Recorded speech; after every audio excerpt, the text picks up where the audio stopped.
jamanaden bɛɛ lajɛlen de kungo don. Premier ministre kelen ka ko tɛ, parti politique kelen ka ko tɛ, Mali ko don.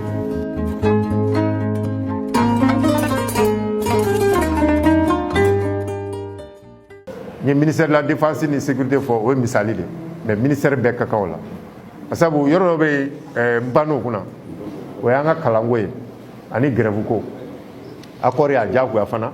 gouvernement ni syndicat ka baara kɛ, ka bolo fɛɛrɛw kɛ min b'a to grève ba in bɛ dabila. Ka taa 2017 ka na se ɲinɛma, préavis de grève min dira gouvernement ma a bɛ 100 bɔ.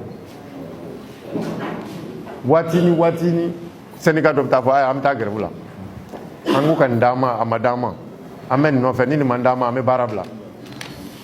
Dɔgɔtɔrɔw ye grève kɛ yan nɔ a juguyara 2017. Critiqueur ye grève kɛ yan, fɛn min bɔra la bɛɛ y'a dɔn. Hali a député ka élection kɛbali la 2018 magistrat ka grève nɔ b'a la. Sabu n'i ka sɛbɛn ma dafa n'i taara n'a a bɛ rejeté, i ka candidature bɛ rejeté. École ko tun bɛ ɲini ka dabila jamana in na ɲinɛ, grève y'a sababu ye. O tuma ko fɛɛrɛ ka kɛ min b'a to nin bɛ dabila. Grève b'an ka sariya la dɛ, an ka constitution de jɛnna n'a ye ko droit de grève bɛ yen. Nka ka taa kɛ grève bɛ ɲini ka bila baara nɔ na, o jamana laban o tɛ taa yɔrɔ la dɛ. Grève don bɛ san kɔnɔ grève don bɛ ɲini ka caya baarakɛ don ye. N'i ye grève don ni don chômeurs ni saliw ni fêtes fara ɲɔgɔn kan, o ka ca ni baara don yɛrɛ. Anw dun ka jamana tɛ jamana développé. An yɛrɛ ka kuma ye ko fantan jamana. Ne ma sɔn kuma in ma sa nka o de fɔ a fɔ ko fantan jamana. An tɛ fantan jamana ye dɛ. Min b'an bolo an ma se an ta labɛn cogo de la. An tɛ fantan jamana ye. Tɛ fantan jamana ye. Jamana dɔ bɛ yen ko Suisse. A bɛ Nestlé dɔn minnu bɛ nɔnɔmugu ni café ni fɛnw la. A b'o dɔn y'a dɔn sɔgɔma in na caman b'an na o ye nɔnɔ min o ye café min. Minnu b'a dilan o bɛ bɔ yen de Suisse. Misi min bɛ monter région na o ka ca Suisse maanifin n'a bagan faralen ɲɔgɔn kan ye. Ngolo bɛ nɔnɔmugu dilan ka tila ka n'a feere anw ma ye. Anw ye fantan jamana ye. Sanu min b'anw ka dugukolo la a tɛ Faransi. Maramafɛn min b'an ka dugukolo la a tɛ Faransi. Ten. Sanu bɛ bɔ o fɛ a bɛ taa feere yɔrɔ wɛrɛ k'olu mago dilan. U bɛ fɛn dɔ kɛ ka ko uranium a bɛ kɛ sababu ye ka énergie produit, énergie nucléaire a bɛ Niger. Faransikaw b'a ta Niger ka taa kɛ ka courant manaw fɛ yen. Courant bɛ Faransi fan bɛɛ lajɛlen fɛ. Faransi terrain bɛ boli courant na. U b'a ta Niger min na, Niger jamana tilancɛ a ka ca tilancɛ o bɛ si dibi la. Anw ye fantan jamanaw ye. An ma se an ka nafolo de baara cogo la k'a kɛ an nafala fɛn ye. An tɛ fantan jamana ye. Nka ni grève don ni baara don cayara a tɔgɔ di grève don ni fête don cayara baarakɛ don ye. Hali n'an tɛ fantan jamana ye an bɛ ben dingɛ kɔnɔ o ka jugu fantanya yɛrɛ ye. O tuma ko gouvernement ka baara kɛ nin ko bɛ se ka dabila cogo min. K'a fɔ ko baarakɛlaw ka hakɛ tɛ d'u ma u ka hakɛ bɛ d'u ma dɛ nka grève banbali ka dabila. Kalanko ɲɛka ɲiniw na min bɛ se k'a sabati cogo min. N y'a fɔ a ye sisan ko denmisɛnnin caman bɛ Mali la n ko diplôme b'u bolo. Diplôme b'u bolo nka qualification t'u la dɛ. N'u taara diɲɛ yɔrɔ o yɔrɔ u tɛ se ka baara kɛ parce que dɔnniya t'u la. Diplôme kɔni b'u bolo nka dɔnniya t'u la. An ka école ko de tiɲɛna a mɛnna. Kabi coup d'état kɛra 91 ka se bi ma année scolaire dafalen kelen ma kɛ Mali la. Ni n ko nkalon ni min ko nkalon don o k'a bolo kɔrɔta. Année scolaire dafalen ɲuman ma kɛ Mali la kabi 91 ka se bi ma. San o san grève. Ni lɔgɔlidenw y'a bila karamɔgɔw b'a ta ni karamɔgɔw tɛ grève la lɔgɔlidenw bɛ grève la. San dɔw bɛ ɲagami ɲɔgɔn na. Wa nin bɛɛ de gɛlɛya bɛ jamana in na f'an k'o de dɔn. O de dɔn k'o to an hakili la. Tuma baara bɛ kɛ an ka fara ɲɔgɔn kan ka hakililaw di ɲɔgɔn ma an bɛ se ka nin yɛlɛma cogo min basa n'an ma yɛlɛma kɛ nin ko la jamana t'an bolo dɛ. N'an y'a bɛɛ kɛ politique kuma ni sama-samani ni ɲɔgɔnmɔgɔ ye hɔ fo e k'a bila ne k'a ta parce que fanga ko bɛ ɲini ka k'o de ye fo karisa k'a bila anw k'a ta. Gɛlɛya min bɛ yen an k'o ɲɛɲini fɔlɔ n'o an ye fura sɔrɔ o la karisa bɛ taa o a mɛnna cogo o cogo mandat 2 don se ka tɛmɛ o kan mandat ye san 5 ye président tɛ se ka tɛmɛ san 5 kan n'a dafara a bɛ taa cogo bɛɛ la bon ko an ka ninnu de ko ɲɛ ma accord bɛ n'a ɲɔgɔnnaw de fɔ a nana gɛlɛya kɔnɔ nka laɲini ye an ka fara ɲɔgɔn kan ka hakililaw kɛ kelen ye ka jamana bɔ gɛlɛya la a ye siraw siɲɛ ka sira minnu bɔ gouvernement ka baara kɛ taa o siraw kan a baara bɛ kɛ san kelen kɔnɔ ni san kelen dafara a bɛ lajɛ ni min y'a jɛ o ka ɲini ka fara a kan n'a sɔrɔ a bɛ kurakuraya a ka kurakuraya n'a tɛ kurakuraya a bɛ dabila accord baara kɔnɔna na n'a yira k'a fɔ ko dɔ bɛ ka kɛwale bɛ accord sɔsɔ kangarida bɛ k'a tigi ye n'i bɛ gouvernement la walima i tɛ gouvernement la premier ministre bɛ kangarida k'i ye nka ni aw yɛrɛ y'a ye k'a fɔ ko premier ministre tɛ kɛ k'a kɛ a kɛcogo la aw fana bɛ premier ministre sɛgɛsɛgɛ aw fana b'a ka kangarida k'a ye k'a fɔ anw fɛ i ka nin baara ye a bɛ accord sɔsɔ ou bien i ye nin fɔ a bɛ accord sɔsɔ ni yɛlɛma ma don o la minnu ye accord signé u droitlen don ka président saisir président de la république yɛrɛ parce que accord y'a fɔ ko accord waleyali garantie ye président yɛrɛ de a garantie ye président ye mais n'a ma kɛ a kɛcogo ma ale de bɛ ɲininka accord ye minnu fɔ nin accord yɛrɛ kunbaba ye maintenant accord tɛmɛnen kɔfɛ y'a dɔn n y'a fɔ n ko sigikafɔ bɛna kɛ dialogue politique an y'a fɔ dialogue politique inclusif n'a fɔra dialogue politique n'i m'a kɔrɔ fɔ mɔgɔ ye a bɛ kɛ mɔgɔ ɲɛna ko politique maaw dama ka kuma don politique baro dɔrɔn tɛ a ma dabɔ parti politique dɔrɔn kama a dabɔra jamana bɛɛ lajɛlen de kama jɛkulu fɛn fɛn bɛ jamana kɔnɔ o bɛɛ ninyɔrɔ b'a la politique in fɔ parce que politique de b'an ka fɛn bɛɛ encadré dɔw b'a fɔ ko anw tɛ politique maa ye anw da tɛ politique ko kuma na u t'a ɲɛ dɔn bɛɛ ye politique maa ye bɛɛ bɛ politique kɔnɔ basabu e ye sɛnɛkɛla e sigi n'i ka togoda la ni sɛnɛ yarɔ yɔrɔ ka jan capital la dɛ yɔrɔ ka jan faaba la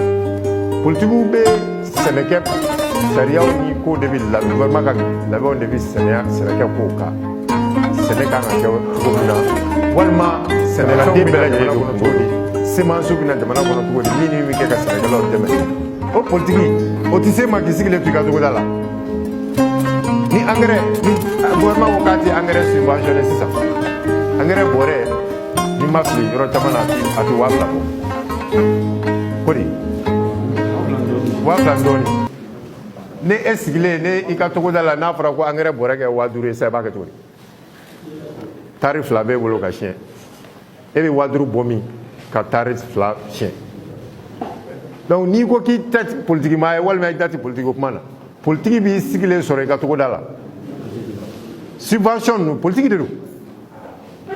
décision politique de don donc fɛn bɛɛ an bɛ fɛn fɛn kɛ an ka baara ye min ye an bɛ si yɔrɔ min an bɛ taama sira minnu kan sariya de bɛ nin bɛɛ la wa politiki b'a bɛɛ lajɛlen n'i ko k'i tɛ parti politique ɲɛmaa ye walima i tɛ membre ye n b'o faamuya nka i da tɛ politiki ko kuma na politiki bɛ t'i dalen sɔrɔ i si dilan a kan donc politique c'est englobant politique bɛ fɛn bɛɛ la mais ni sigikafɔ ye min daminɛ a ɲinina président de la république ye min kɛ gouvernement sigilen kɔfɛ a ye sɛbɛn ci parti politikiw bɛɛ ma ani syndicat ko bɛɛ kana ni hakilila ye fɛn minnu kan ka kɛ sigikafɔ in kɔnɔ a baara kan ka boloda cogo min kuma min kan ka taa fɔ a kɔnɔ n'an b'a fɔ o ma ko sujet walima thème thématique ko bɛɛ ka o hakilila dɔ d'a ma parti politique ninnu caman ye hakililaw bila ka na opposition b'o la majorité b'o la syndicat diinɛ ɲɛmɔgɔw haut conseil islamique église catholique syndicat UNTM CSTM ninnu bɛɛ nana u ka hakililaw bila ka na an ye hakilila ninnu fara ɲɔgɔn kan an bɛna kɛ sɛbɛn ye baara bɛna taa kɛ min kan président kun y'a fɔ avril kalo tile 16 n'i ma fili a ye discours min kɛ a ko k'a bɛna maa 3 ta minnu bɛna dialogue politique ɲɛmaaya kɛ b'a dɔn n'a hakili b'a discours la ayiwa ala y'a kɛ a ye maa 3 ta juin kalo tile 7 conseil des ministres extraordinaire min kɛra a ye mɔgɔ 3 a y'a fɔ k'a ye mɔgɔ 3 suganti baba akiba haidara usman isufi mayiga ani aminata dramane tarawele olu bɛna kɛ facilitateur ye an ni ɲɔgɔn cɛ kuma bɛ taa cogo min na an bɛ discussion kɛ cogo min olu de bɛna k'a labɛnbaw ye ninnu bɛ maaw ye maa faamuyalenw don mɔgɔ minnu don maa caman ka bonya b'u kan bon mɔgɔ min don fana i tɛ se k'a fɔ ko n y'u ye nin parti in ka meeting la walima nin ye nin parti ka soutien o tɛ o maaw tɛ o de kosɔn basabu n'i ye parti dɔ ka maa ta sisan k'o k'a ɲɛmaa ye dɔ wɛrɛ bɛna fɔ ko ne fana ka maa ma ta o tuma n'an b'an ka maa ta an tɛ sɔn hali ni maa saba talen kɔfɛ diinɛmaa dɔw y'a fɔ an ye k'olu ma diinɛmɔgɔya la u y'a fɔ ne yɛrɛ k'olu ma diinɛmaya la bon n'i k'i b'a kɛ fo bɛɛ ka maa ka y'a la a bɛ gɛlɛya dɛ a laban a bɛ bɔ maa saba la a bɛ kɛ maa 500,000 ye walima maa 1,000,000 tan parce que u bɛɛ bɛna fɔ k'i ka maa n'i y'a kɛ diinɛ ko ye Mali diinɛ tɛ silamɛya dɔrɔn ye silamɛya bɛ yen chrétien bɛ yen bon silamɛya in yɛrɛ kɔnɔ kuluw de b'a kɔnɔ seko ka ca silamɛya la dɛ seko ka ca a la dɔw bɛ kɔlɔsi den 11 dɔw ta ye 12 ye dɔw ye nin dɔw ye wahabiyaw dɛ ni bɛɛ tɛ se ka bɛn fɛn kelen kan a tɛ sɔrɔ n'i taara chrétien fɛn fana na tɔn fana na catholiques bɛ yen protestants bɛ yen nka protestants aw bɛ protestant hakɛ dɔn protestant bolofara bɛ taa 200 la n'i taara protestant église lajɛ dɔ ta ye l'église des gagnants l'église de ceci bɛɛ n'i ta don donc f'a ka lajɛ de maa bɛ ɲini sa ale ta ni bɛɛ jama fanba bɛ se ka jɛn ni minnu ka ɲɛmaaya ye o de kɛra ninnu ka tali ye olu saba talen kɔfɛ comité d'organisation o fana président sugandira o y'an ka ambassadeur kɔrɔ de Cheikh Sidi Jara bi wula in na ni ala sɔnna ni mɔgɔ 4 président bɛ n'u reçoit u kan ka baara min kɛ a sɛbɛn bɛ d'u ma kɛrɛnkɛrɛnnenya la u kan ka baara kɛ ayiwa sigikafɔ in fana n'a bɛ kɛ yan'a ka daminɛ tubabuw bɛ baara kɛ fɛn dɔ kan u b'a fɔ ma ko an ka bureau bɛ baara kɛ fɛn dɔ u b'a fɔ ko terme de référence non attendez d'abord attendez u b'a fɔ ma ko terme de référence terme de référence ye mun ye baara bolodacogo a boloda fɛɛrɛ laɲini jumɛn baara kɔnɔ min ni min bolo kan ka don a la a programme ye mun ye terme de référence b'o de fɔ o tuma ko terme de référence pour que an kana fɔ ɲɔgɔn kana y'o fana na atelier dɔ bɛna k'o kan atelier kɛrɛnkɛrɛnnen dɔ atelier national de validation sisan comité bɛna brouillon dilan brouillon yɛrɛ commencé o baara daminɛ kan dɔ ye brouillon in ta k'a bila whatsapp kɛ k'a ci i b'a sɔrɔ a yɛrɛ a ye o brouillon don baara dafalen tɛ nka maliyɛn réseaux sociaux ko bɛ ɲini ka fa don maliyɛnw na sisan bɛɛ ko réseaux sociaux bɛɛ ko n ka taa papier n'i ye fɛn fɛn hali dɔw mana ŋɔmi di sɔgɔma f'u k'o photo ta k'o bila Facebook kan bon sisan atelier de validation de bɛna wele parti politique bɛɛ bɛna wele a la bon accord bɛnkan in n ka fɔ sigikafɔ in a dabɔn tɛ ko minnu ye accord signé a dabɔn tɛ olu dɔrɔn kama dɛ bɛɛ ko don i ye accord signé o wele bɛ bila i ma i ma accord signé o wele bɛ bila i ma tant que e kɔni ye Mali politique tɔn de e maliyɛn baarakɛla dɔw ka tɔn de i ye sigida mɔgɔw ka tɔn de i n'a fɔ association malienne de municipalité filɛ cogo min sisan a bɛ wele a ko la a bɛ wele a tɛ fɔ o kɔ fiyewu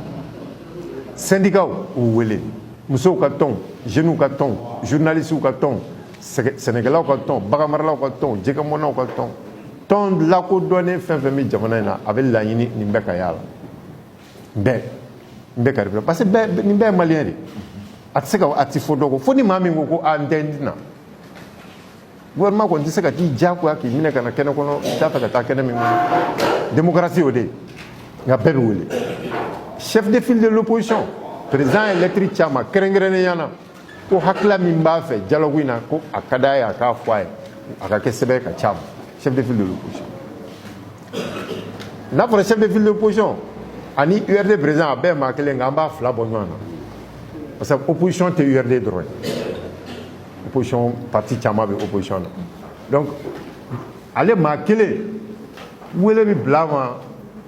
banfula fila de b'a kelen kun na wele bɛ bila a ma nin bɛɛ kosɔn parti tɔw fana b'o cogo la minnu fana ka groupe b'a ta o wele o cogo la bɛɛ bɛ wele nin ko la donc nin tile fila in na a b'a tulo ma da a bɛna kibaruya mɛn atelier in a ko bɛna boloda mɔgɔw bɛ wele o tuma TDR n'i y'a fɔ an ɲɛna sisan baara boloda fɛɛrɛ bɛnkan bɛna k'o kan nka n bɛna n da fɛn dɔ a tulo lasɔmi fɛn dɔ la sabu a man kan peut-être yɛrɛ n ka kuma fɔ fɔlɔ nka an ka laɲini n bɛna o de fɔ aw ye gouvernement y'a laɲini k'a fɔ ko sigikafɔ in a kana dan Bamakɔ la a ka taa kɛ Mali région bɛɛ a ka taa kɛ cercle bɛɛ la cercle bɛɛ cercle min an fɛ yan bi cercle ni ma fili 52 minnu préfet ni fɛnw bɛ yɔrɔ min ni baara bɛ kɛ yɔrɔ min olu hakili la olu bɛ taa 52 ma cercle dɔw bɛ yen maa tɛ yen bi n'i taara Tawudeni région na cercle bolo fɔlen don nka u bɛɛ bɛ Tombouctou nka hali ko o fana ka kuma ka kɛ Tombouctou dugu kɔnɔ Tombouctou ta bɛ kɛ yen dɛ nka Tawudeni kaw fana ta ka kɛ yen o gouvernement ka laɲini cogo min na commune fana bɛ se ka na cercle kɔnɔ nka n'i ko commune ka na région na région bɛ janya u bɛɛ ma tiɲɛfalakaw Kulukɔrɔ ka surun olu la kɛ o ye tiɲɛ nka n'i ko Narakaw ka na walima Banambakaw ka na sira ka jan dɔɔnin nka n'i ko Banamba cercle fana commune mɔgɔw ka ɲɔgɔn sɔrɔ Banamba o bɛ nɔgɔya olu caman ma donc gouvernement ka laɲini o de ye o tuma sigikafɔ ka kɛ nin bɛɛ lajɛlen la ni cercle ta banna kuma bɛ na région kɔnɔ sisan atelier de synthèse régionale o tuma fɛn min bɔra cercle kɔnɔ o bɛna fara ɲɔgɔn kan ka bakurunbaw ta k'o kɛ gafe kelen ye min bɛ taa Bamakɔ sisan n'an taara Bamakɔ rencontre nationale bɛ kɛ Bamakɔ o tuma tɔn ɲɛmaa de bɛ wele o la bɛɛ tɛ se ka wele o la parce que n'i ko i bɛ bɛɛ wele o la a dɔw b'a la 26 mars tɛna an bɔ nka tɔn ɲɛmaa politique parti ɲɛmɔgɔw syndicat ɲɛmɔgɔw gouvernement ka mɔgɔw défense mɔgɔw sécurité olu de bɛ wele o la président yɛrɛ bɛ kɛ yen a kuma bɛɛ bɛ fɔ a ɲɛna ni bɛn kɛra fɛn fɛn ka ye président bɛ wajibi k'o waleya assemblée nationale bɛ wajibi n'a fɔra ka sariya ta ka min kɛ wajibi k'o kɛ u tɛ se k'a yɛlɛma f'an k'o faamu kabi sisan ma bɛnkan in sigikafɔ in nin de bɛ kɛ ka bolo d'a kɔnɔ dɔgɔkun nata in na inshallah rabi wele bɛna sama bɛɛ ma atelier ko in na wele bɛna sama bɛɛ ma maintenant baara tɔ bɛna na région kɔnɔ cogo min cercle kɔnɔ maire jɔyɔrɔ bɛ kɛ min ni min na nin bɛɛ bɛna ɲɛfɔ ɲɛna a ka dɔn parce que a tɛ se ka taa fɔ aw de ye dugu ɲɛmɔgɔw ye aw de ye dugu ɲɛmɔgɔw ye a baara tɛ se ka kɛ ma gouvernement kɔni ka laɲini ye ni atelier nana kɛ Bamakɔ ni u ko ka min fara o kan o bɛ fara o kan nka k'a fɔ de ko fɛn bɛna bɔ o la ma d'a la n'o bɛna kɛ parce que n'i ko k'a bɔ cercle la e mun na i tɛna fɔ ka taa région na n'o kɛra bɛɛ ta fɔta tɛna y'a la jamana ka bon ma fo a ka jigin de ka taa base la mais maliyɛnw fana bɛ kɔfɛ n'o ye diaspora ye an ko fana an ka laɲini ye olu fana ni ka don kuma na o don ko kɔrɔ n taara au conseil des maladies de l'extérieur la ka taa présentation kɛ k'a ɲɛf'u ɲɛna u fana ka commencer ka miiriya ta cogo min an bɛ se ka nin baara kɛ maliyɛn minnu kɔfɛ o da ka don kuma na cogo min maliyɛn caman bɛ kɔfɛ u bɛ dugu dɔw la dugu dɔw maa ka ca ni maa dɔw ta ye bon i tɛ se k'a fɔ k'i bɛ taa baro sigi dugu kelen bɛɛ la nka n'i ye Côte-d'Ivoire ta sisan Abidjan ani Buaké consulat yɛrɛ bɛ Buaké o kɔrɔ ye ko maliyɛn ka ca Buaké région na a bɛ Abidjan caman bɛ Abidjan district fana na a kɛra cogo o cogo f'i ka baro fila sigi Côte d'Ivoire n'i ko i b'a da Abidjan kelen ma a tɛ ɲɛ i bɛ min ɲini i t'o sɔrɔ nka hali Abidjan yɛrɛ kɔnɔ minnu bɛ Abidjan dɔn Abidjan ye duguba ye dɛ commune baw de bɛ Abidjan commune dɔw kelen ka bon ni Kulukɔrɔ ye o caman de Adjamé maa min bɛ Adjamé a tɛ Kulukɔrɔ wa maliyɛn caman de bɛ Adjamé bon peut-être yɛrɛ Abidjan kɔnɔna na u bɛ se ka baro sigi kɛ yɔrɔ caman nka diyagoya fo u ka da ka don a la o tuma an ka région kɔnɔnaw cercle commune ani maliyɛn minnu kɔfɛ laɲini ye ninnu bɛɛ nin ka don sigikafɔ ye sigikafɔ in de bɛna ni sira kura ye sisan Mali kan ka taa sira min mun de bɛna taa fɔ sigikafɔ in kɔnɔ y'a dɔn n y'a fɔ a ye n ko sɛbɛn cira bɛɛ ma bɛɛ k'i hakilila di hakilila caman nana dɛ dɔw ko lakana o b'a sɛbɛn lakana bɛ bɛɛ ta la parce que bɛɛ hamina ko ye jamana lakana ni ko bon lakana minnu bɛ lakana baara la olu de y'an ka experts ye an bɛ obligé de k'olu lamɛn n'o ye sɔrɔdasiw ni gendarmes ni policiers ye olu ka ɲɛmɔgɔ f'olu fana ka sɛbɛn de dilan ka d'an ma an bɛ faamuya sɔrɔ min na k'a fɔ lakana bɛ se ka taa nin sira fɛ an bɛ se ka nin kɛ an bɛ se ka nin kɛ jamanadenw bɛ nin kɛ jamanadenw ka nin kɛ sɔgɔma in na an bɛ na ka bɔ Bamakɔ dɔ ko n ma ko Burukina sisan ko Burukinabew kɛ mɛ ka mesure dɔ ta dugu o dugu ni dunan n'i fɛ yen i bɛ taa déclarer autorités ye ka dɔn k'a fɔ maa yeleke bɛ dugu la basabu bengani ni maafa bɛ kɛ ka caya Burukina fana jamana bɛɛ n'i ka sariya ta ne ko anw ma nin daminɛ fɔlɔ nka a bɛ komi nin hakilila ɲuman ye dɛ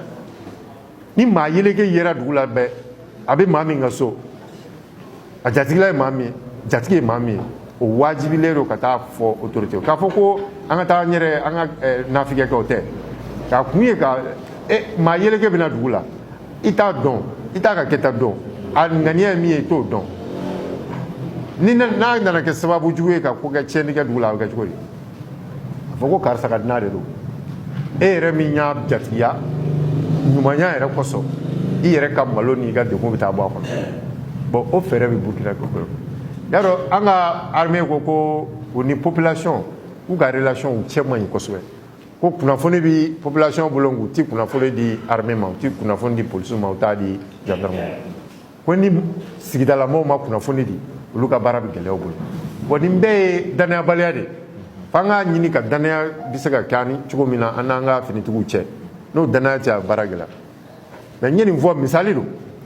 parce que lakana bi ko in camancɛ de la kuma daminɛ na n y'a fɔ ko ni sécurité tɛ jamana jamana ni basigi tɛ jamana jamana o jamana tɛ se ka taa ɲɛ ayiwa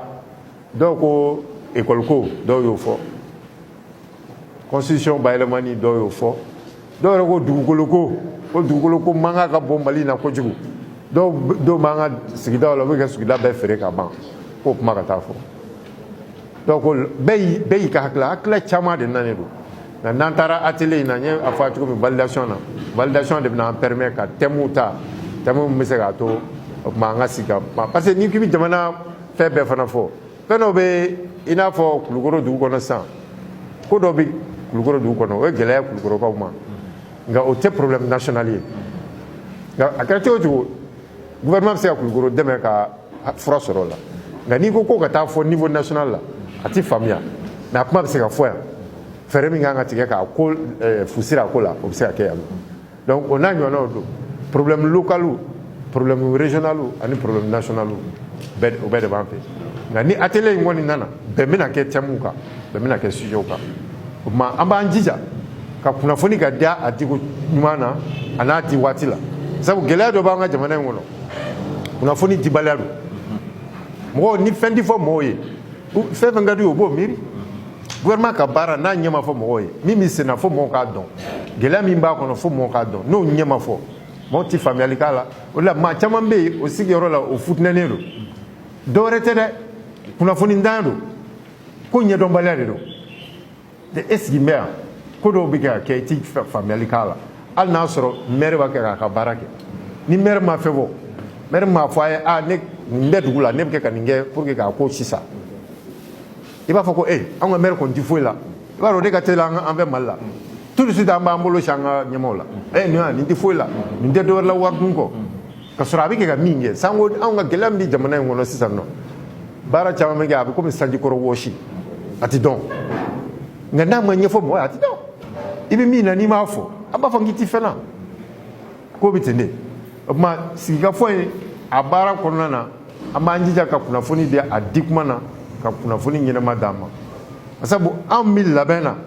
k'an bɛ sira kura taama dɔw fana bɛ labɛn na u b'a tiɲɛ an bolo cogo min o fana bɛ senna o dɔ de ye ka fɛn min sɛbɛn min bɛn ma k'a kan k'a ta k'a jɛnsɛn mɔgɔw ni ɲɔgɔn cɛ ko nin de y'u ka sɛbɛn ye a ma dabɔ ɲɛni kama o n'o tɛ n'i ye sɛbɛn in sɔrɔ minnu b'a ko dilanli la i tɛ t'u ɲininka nin y'aw ka sɛbɛn ye wa bɛn kɛra nin de kan wa ni jaabi kɛra ko bɛn kɛra nin kan o tuma n'a y'i diya cogo min i b'o kɛ nka i m'a ɲɛɲini